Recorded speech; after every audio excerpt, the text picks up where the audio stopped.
News nation पर आपके साथ मैं हूं राकेश पांडे। देश में कोरोना की दूसरी लहर का कहर तेजी से कम हो रहा है। नए केस लगातार कम हो रहे हैं। दिल्ली में हालात काफी बेहतर हो चुके हैं। यहां अब रोज 1000 से भी कम नए केस सामने आ रहे हैं। लेकिन सवाल क्या कि खतरा टल गया? संकेत ऐसे हैं कि दिल्ली के लिए खतरा अभी पूरी तरह से टला नहीं। दिल्ली पर तीसरी लहर का खतरा मंडरा रहा है और आईआईटी दिल्ली की रिपोर्ट के मुताबिक तीसरी लहर दिल्ली में कहर मचा सकती है। तीसरी लहर में दिल्ली में रोजाना 35,000 तक नए केस सामने आ सकते हैं। एक रिपोर्ट देखिए, फिर इस पर चर्चा।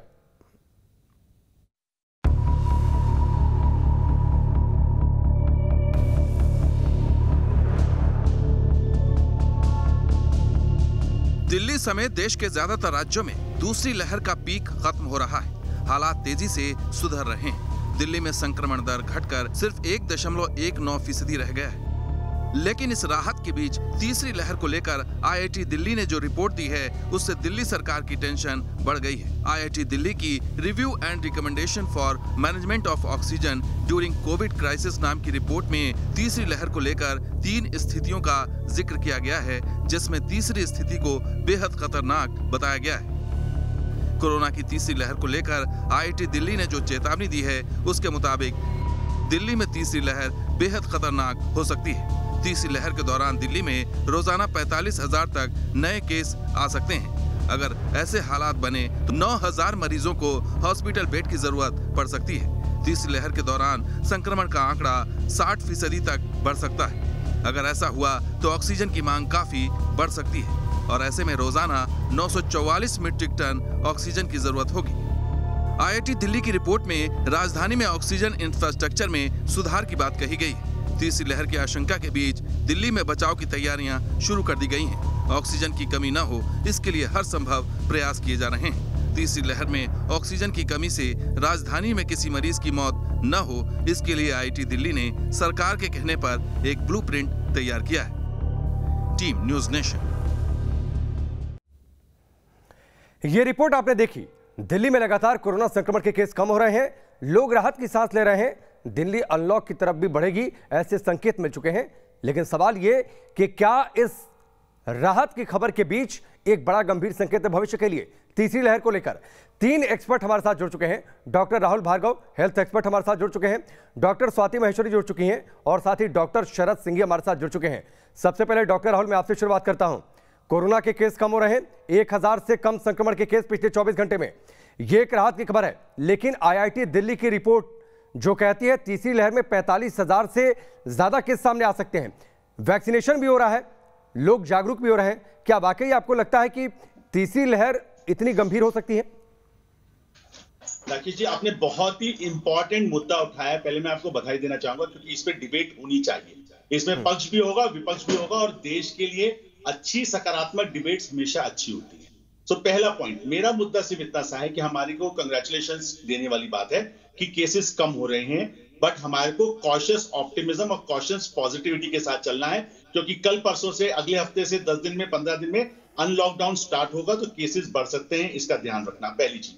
दूसरी चीज, अगर आप आईआईटी दिल्ली की एक रिपोर्ट डिटेल में पढ़ते हैं तो उन्होंने वर्स्ट केस सिनेरियो और बेस्ट केस सिनेरियो बताया है। और वो इसलिए बताया है कि ताकि हम अपनी तैयारी को वर्स्ट केस सिनेरियो पे कर पाए कि अगर अभी जो आया उससे 60% ऊपर जाता है तो हमारे को 9,000 बेड्स की रोज की आवश्यकता होगी। 45,000 लोग संक्रमक हो सकते हैं और 995 मेट्रिक टन ऑक्सीजन की रिक्वायरमेंट हो सकती है। एक बात इसमें सबसे इंपॉर्टेंट पॉइंट है कि जो B16172 वेरिएंट आया, उसमें अगर सबको सारा इंफ्रास्ट्रक्चर होता तो क्या 4,000 लोगों की मृत्यु होती? उसका उत्तर है ना। 1000 शायद हो सकता है, 1/4 हो सकता है वो, पर इतने लोगों की मृत्यु नहीं होती। इसलिए ये तैयारी करना आवश्यक है। बट इसका दूसरा 2 पहलू आपको देखना आवश्यक है। एक, मानसिक तरीके से जब ये रिपोर्ट्स आती हैं, ये तैयारी के लिए अच्छी हैं। कर्टन के पीछे आप तैयारी करिए, बट ये लोगों पे मानसिक संतुलन बिगाड़ने का बहुत बड़ा काम करती है। उसको ध्यान रखना जरूरी है। अब साइंटिफिक तथ्य की बात करते हैं। ये डेटा अगर सीरो सर्वेलेंस के बेसिस पे होता कि इतने लोग संक्रमित हो चुके हैं, इतने बचे हैं, पहली चीज। रीइंफेक्शन रेट, अगर आप इटली की रिपोर्ट देखें जिसमें 0.4, 0.3 वेरियस जगहों से रीइंफेक्शन रेट अगर आप पढ़ते और वेरिएंट का भी पढ़ते कि नए वेरिएंट की वजह से इतने लोगों में रीइंफेक्शन हो सकता है, तो शायद ये रिपोर्ट का तथ्य और सॉलिड होता और सकारात्मक होता। ये एक्स्ट्रापोलेशंस हैं। देखिए राकेश जी, सिंपल सी बात है, जब तक हम री इन्फेक्शन और सीरो सर्विलेंस की बात नहीं करेंगे, भारत सरकार के पिछले एक हफ्ते पहले एक बहुत अच्छी इंटरेस्टिंग रिपोर्ट थी कि हमने सिर्फ 2% पे रिस्ट्रिक्ट कर दिया। इसका मतलब पिछला सीरो सर्विलेंस आपका 33% का था, उससे बाद में 45% का आया। अब इस बार हमने संक्रामक रोग को अगर सिर्फ 2% पे रोक दिया तो ये गंभीर समस्या है, क्योंकि अगर री इन्फेक्शन होगा और इन्फेक्शन होगा तो ये केसेस आ सकते हैं थर्ड वेव में, बट उसका तथ्य नहीं बताया गया। तो इंपॉर्टेंट पॉइंट ये है कि हमको इस रिपोर्ट को देखना चाहिए। जो लोग एडमिनिस्ट्रेशन में है, मैनेजमेंट में है, उनको चौकन्ना रहना चाहिए, बट इतने केसेस वर्स्ट केस सिनेरियो में भी नहीं आएंगे, क्योंकि सीरो सर्विलेंस ये बताएगा आपको कि 60 से 70% लोग ग्रसित हो चुके हैं। वैक्सीनेशन की रेट बढ़ती जाएगी निश्चित तौर पर। डॉक्टर राहुल, मेरा यही सवाल था, मैं इसको थोड़ा सा एक्सटेंड करता हूं, ठीक है, मैं इसको थोड़ा सा सर एक्सटेंड करता हूं, डॉक्टर स्वाति महेश्वरी के पास जाता हूं। जो बात डॉक्टर राहुल कह रहे हैं, जो वर्स्ट केस सिनेरियो या फिर जो पहली सिचुएशन उन्होंने दी है उसमें भी 20-25 हज़ार से ऊपर केस दिखाए हैं। क्या दिल्ली की जितनी आबादी है, जितने लोग वैक्सीनेट हो रहे हैं, 50 लाख से ज़्यादा की आबादी वैक्सीनेट हो चुकी है, इसके साथ ही बहुत सारे लोग इन्फेक्टेड हो चुके हैं, तो क्या इस स्थिति को देखते हुए आपको लगता है कि जो नंबर्स IIT दिल्ली की रिपोर्ट में हैं वो नंबर्स आपको लगते हैं कि वाकई वैसी स्थिति आ सकती है, दूसरी लहर से ज़्यादा भीषण स्थिति? देखिए राकेश जी, मैं आज की तारीख में ये जो पूरा पेंडेमिक है इसको 3 वर्गों में डिवाइड करना चाहूँगी। 3 लोगों के लिए अलग अलग पक्ष है। एक हमारी आम जनता है, एक हमारे डॉक्टर्स हैं और एक हमारा सरकारी ताना बाना है। तीनों का ही उत्तरदायित्व अलग अलग है, तीनों का रोल अलग अलग है और इसीलिए तीनों को इस पूरे पेंडेमिक को एक अलग लेंस से देखने की जरूरत है।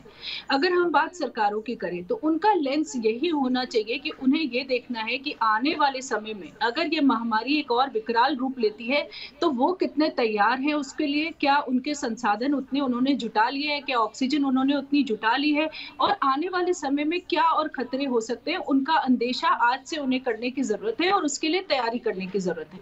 देखिए दिल्ली की अगर बात करें तो फर्स्ट वेव में 9,000 की पीक आई थी, लेकिन दूसरी वेव में पीक कहाँ आई? 28,000 के आसपास। तो आप देख सकते हैं कि कितना गुना जो है बढ़कर के मामले सामने आए। आप अगर देखिए तो अरविंद केजरीवाल का एक बयान भी आया था, जो चीफ मिनिस्टर है दिल्ली के, उन्होंने अभी पिछले कुछ दिनों में बोला कि अब हम 28,000 मरीज अगर एक दिन में आते हैं तो उसके लिए हम तैयार हैं। लेकिन बात यहाँ ये है कि हमें वायरस के साथ साथ नहीं चलना, उसके पीछे भी नहीं चलना, हमें वायरस से आगे चलना है। अगर हम आज 28,000 की पीक देख चुके हैं और हम ये बोले कि अब हम 28,000 के लिए ही तैयार हैं, तो वो कहीं ना कहीं हमारी जो कमी है, तैयारी की कमी है। डॉक्टर स्वाति, मेरा सवाल ये है कि तीसरी लहर आती है तो क्या तीसरी लहर की पीक दूसरी लहर की पीक से ज्यादा हो सकती है? देखिए संभावनाओं को हम नकार नहीं सकते हैं। यही गलती हमने फर्स्ट वेव के बाद भी करी कि हमने ये सोचा कि भारत की यही पीक है, इससे ज्यादा पीक नहीं हो सकती। नहीं, मैं संभावनाओं की नहीं, मैं कैलकुलेशन की बात कर रहा हूं डॉक्टर स्वाति, क्योंकि देखिए री इन्फेक्शन के रेट जिसका जिक्र डॉक्टर राहुल कर रहे हैं या फिर जितने लोग वैक्सीनेट हो चुके हैं उनमें संभावना थोड़ी सी कम हो जाती है, उनको बेहतर इम्यूनिटी हासिल हो जाती है। मैं आता हूं डॉक्टर राहुल आपके पास, और उसके साथ इक्वेशन कैसे बनेगी?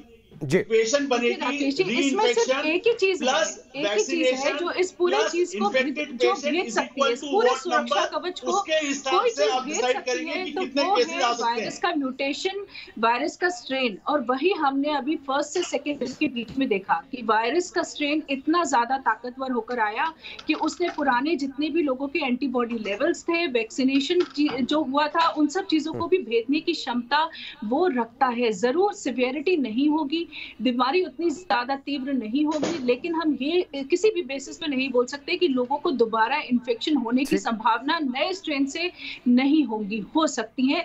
इसलिए हमें तैयारी अपनी पूरी रखनी चाहिए। जरूर आम आदमी को हमें घबराने की जरूरत नहीं है, उसको एक अलग लेंस से इस चीज को देखने की जरूरत है कि मेरे को सतर्क रहना है, मुझे कोविड एप्रोप्रिएट बिहेवियर रखना है, मुझे टीकाकरण लगवाना है, ये मेरे काम है, ये मेरे उत्तरदायित्व है जो मैं करूं, मैं सुपर स्प्रेडर ना बनूं, ये उनका काम है।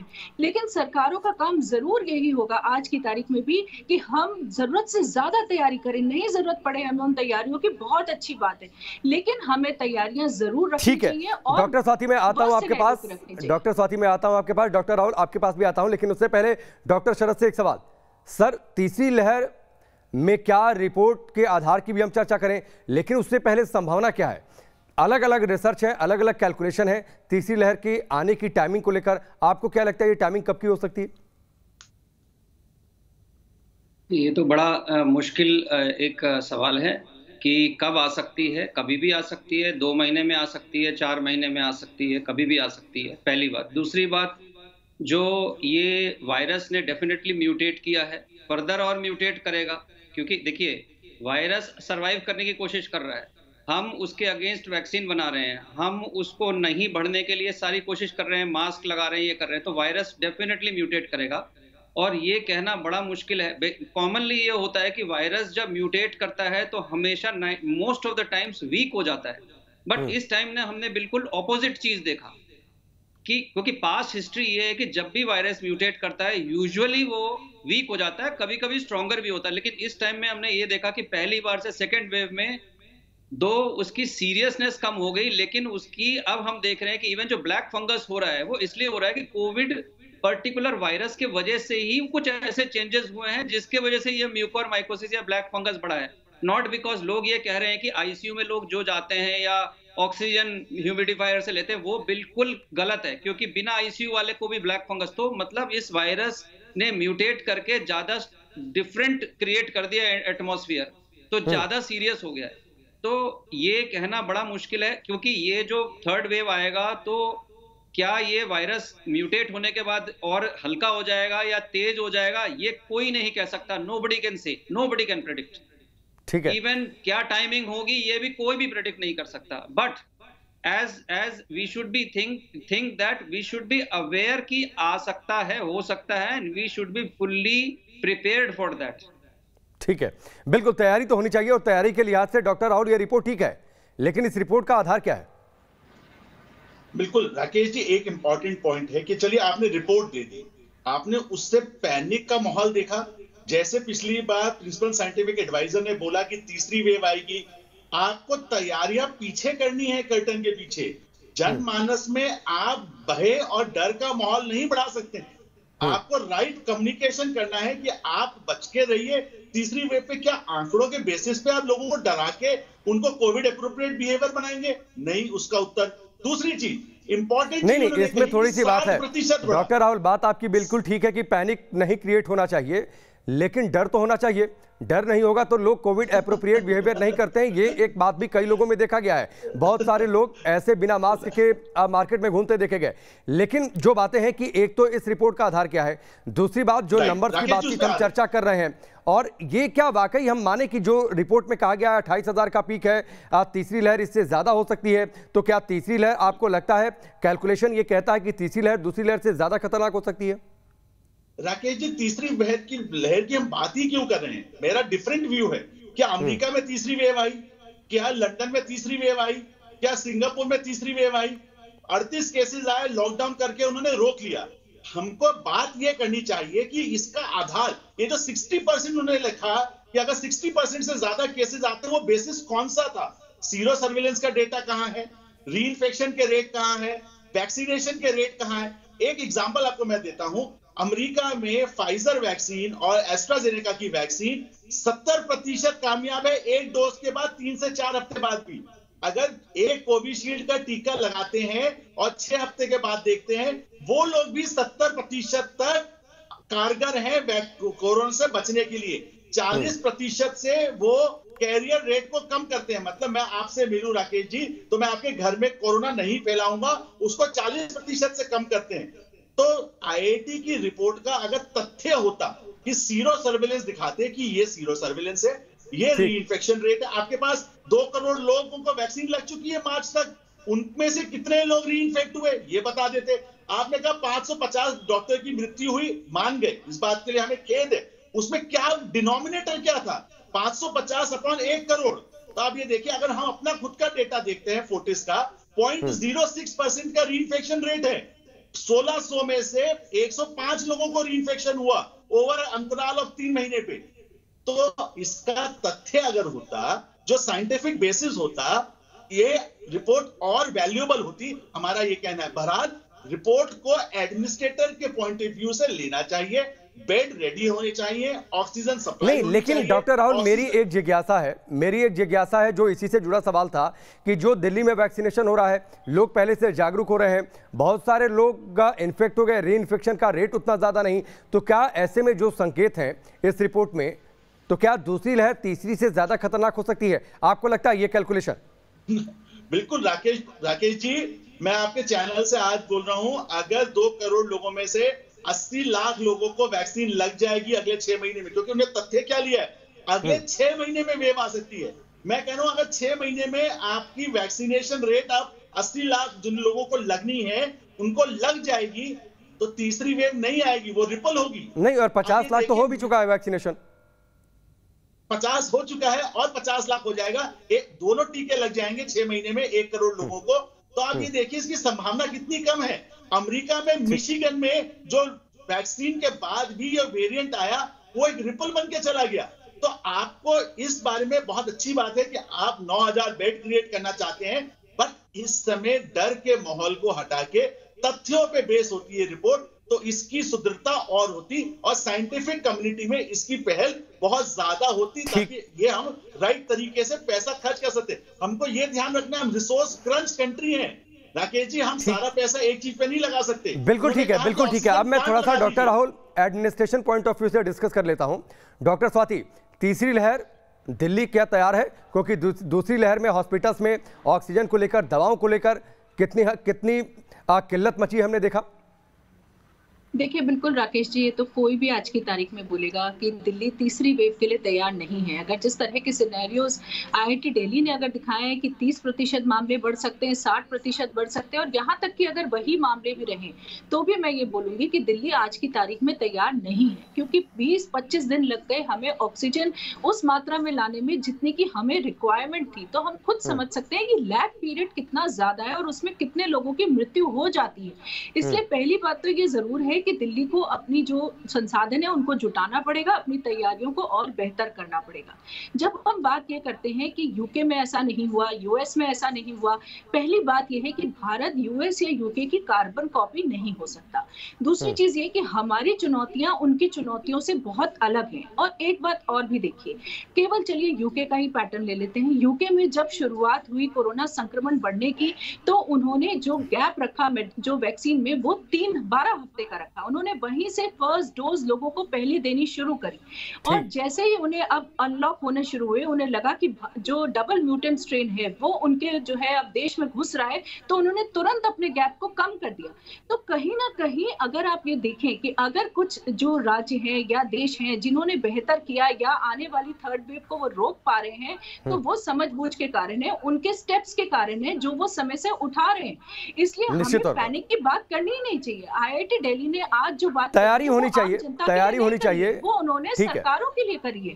तो हमें इसको सरकारों तक रखना चाहिए कि ये सरकारों के लिए है, सरकारों को तैयारी होनी चाहिए, ये आम जनता में पैनिक फैलाने के लिए नहीं है। ठीक है डॉक्टर शरद, अभी ये स्थिति थी, 45,000 केस आ गए तो सर क्या होगा, और क्या सुस्त वैक्सीनेशन होता है? अगर वैक्सीनेशन को हम स्पीड अप नहीं करते हैं तो तीसरी लहर का खतरा बढ़ेगा, ये बात तो तय मान लेनी चाहिए। जी बिल्कुल। एक्चुअली मैं इसके साथ साथ हमें देखिए तैयारी में, देखिए मैं ये स्पेसिफिक करना चाहूँगा कि तैयारी में देखिए ऑक्सीजन तो ठीक है, ऑक्सीजन की तैयारी कर लें, बेड की तैयारी कर लें, लेकिन सबसे ज़्यादा मुझे लगता है जो तैयारी करनी चाहिए गवर्नमेंट को लीगल पॉइंट ऑफ व्यू से, कि जो ये होर्डिंग है, जो ये एसेंशियल ड्रग्स हैं, उनको अपने अंडर कंट्रोल में ले लेना चाहिए। और जब एक पैनल बना लेना चाहिए डॉक्टर्स का, कि भाई एक पैनल बन जाए कि जिसको इवन प्राइवेट हॉस्पिटल में जिसको जरूरत हो उसको डायरेक्ट मिले। ऐसा नहीं क्योंकि ये फिर मैन्युफैक्चरिंग कंपनीज खुद बनाएंगी, फिर ये मार्केट में आएगा, फिर ये होर्डिंग होगा। तो एसेंशियल ड्रग्स की या ऑक्सीजन की जो भी चीज की होर्डिंग हो रही थी सेकेंड वेव में, सबसे पहले उसको कंसंट्रेट करना चाहिए हमें। ठीक, मेरे हिसाब से ठीक है। डॉक्टर राहुल, वक्त थोड़ा सा कम है, सीमित जवाब। तीसरी लहर में चूंकि वैक्सीनेशन बच्चों के लिए शुरू नहीं हुआ है, तो क्या ये माने कि इसमें एक बड़ा नंबर बच्चों का होगा? राकेश जी, 3 चीजें मैं बोलूंगा। पहली चीज तो मैं एग्री नहीं हूं कि तीसरी वेव आएगी। हम ट्रीटमेंट की बात कर रहे हैं, प्रिवेंशन की बात नहीं कर रहे। दूसरी इंपॉर्टेंट पॉइंट, और डॉक्टर स्वाति से मैं बताना चाहूंगा कि तीसरी वेव में जो B1672 म्यूटेंट है, वो इंग्लैंड में भी उतनी ही मृत्यु करवा रहा है जिस तेजी से वो हिंदुस्तान में करवा रहा है। सो prevention is better than cure. 3 important चीज, मास्क, जीनोमिक टेस्टिंग और वैक्सीनेशन तीसरी वेव को आने से प्रिवेंट करेगी। सारे देशों को हम विदेशों को देख लें, जैसे जैसे एडल्ट वयस्क लोगों का वैक्सीनेशन बढ़ता रहा। इजराइल का डेटा जो वॉशिंगटन पोस्ट में 12 अप्रैल को पब्लिश्ड है डॉक्टर गांधी के हवाले से, वो ये कहता है कि अगर मैं 40% को भी एक पोटेंट वैक्सीन जिसकी पोटेंसी 80% से ऊपर है लगा दूं तो मैं ट्रांसमिशन रेट्स को कम कर सकता हूं। तो इसकी जगह की वो सिर्फ स्पेकुलेशन है कि 30% इतना आएगा, 60% इतना आएगा, उसका तथ्य होना चाहिए कि कितना आ सकता है, म्यूटेंट कितनी तेजी से फैल सकता है। ठीक है, लेकिन जो इसमें एक और सवाल था डॉक्टर राहुल कि बच्चों को वैक्सीन अभी लग नहीं रही है, तो क्या बच्चे डेंजर जोन में होंगे नहीं? आपको लगता नहीं है ऐसा? राकेश जी, अगर हम सारे वयस्कों को लगा देंगे तो बच्चे डेंजर जोन में नहीं होंगे। अगर हम सारे वयस्क को नहीं लगा पाए तो बच्चे डेंजर जोन में होंगे। और दिसंबर तक हो सकता है वैक्सीन आपके पास आ जाए जो बच्चों के लिए भी हो। तो इंपॉर्टेंट चीज ये है smart vaccination and vaccination for all पे हमें बात करनी चाहिए। कितने भी बड़ी सलाह आ जाए, we can not treat everybody Rakesh ji, ठीक है डॉक्टर राहुल, ठीक है सर, थोड़ी सी वक्त की कमी है। डॉक्टर स्वाति, फटाफट जवाब, वैक्सीन बच्चों के लिए बहुत जरूरी है या फिर जो डॉक्टर राहुल बात कर रहे हैं उससे खतरा कम हो जाएगा अगर हम एडल्ट्स को ज्यादा वैक्सीनेट कर देते हैं? तो देखिए, 2 ही तरीके हैं हमारे पास। एक, हम एडल्ट्स को ज्यादा वैक्सीन पहुंचाएं ताकि बच्चे हमारे ऑटोमेटिकली सुरक्षित हो जाएं, वो हर्ड इम्यूनिटी के दायरे में अपने आप आ जाएं। और दूसरा तरीका यही है कि हम बच्चों को भी अब प्राथमिकता पे रखकर, देखिए कोवैक्सीन का जो भारत में ट्रायल हुआ है वो 12 साल से ऊपर लोगों का हुआ है। आप उनके एला के जो इंटरव्यूज हैं पहले वो उठा करके देखिए, उसमें उन्होंने बोला है। तो क्यों नहीं हम एक ब्रिज ट्रायल करके या हम इमरजेंसी अप्रूवल के अंतर्गत एक जल्दी से ट्रायल करके कम से कम 12 साल के बच्चों के लिए कोवैक्सीन लेकर के आ सकते हैं। फाइजर ने उधर परमिशन दे दी है, फाइजर को हम लेकर के आ सकते हैं। तो हमें ठीक है, वो मुझे लगता है कि अंडर ट्रायल है कोवैक्सीन, अगर मैं ठीक हूं। फाइजर को लेकर वो भारत सरकार से बातचीत चल रही है। ठीक है, ठीक है, वो 2 से 18 साल है राकेश। ठीक है सर, वक्त इतना ही है। आप सबका बहुत बहुत शुक्रिया, वक्त इतना ही, बहुत बहुत शुक्रिया। यहां पर रुकेंगे ब्रेक के लिए, बहुत जल्द वापस लौटते हैं।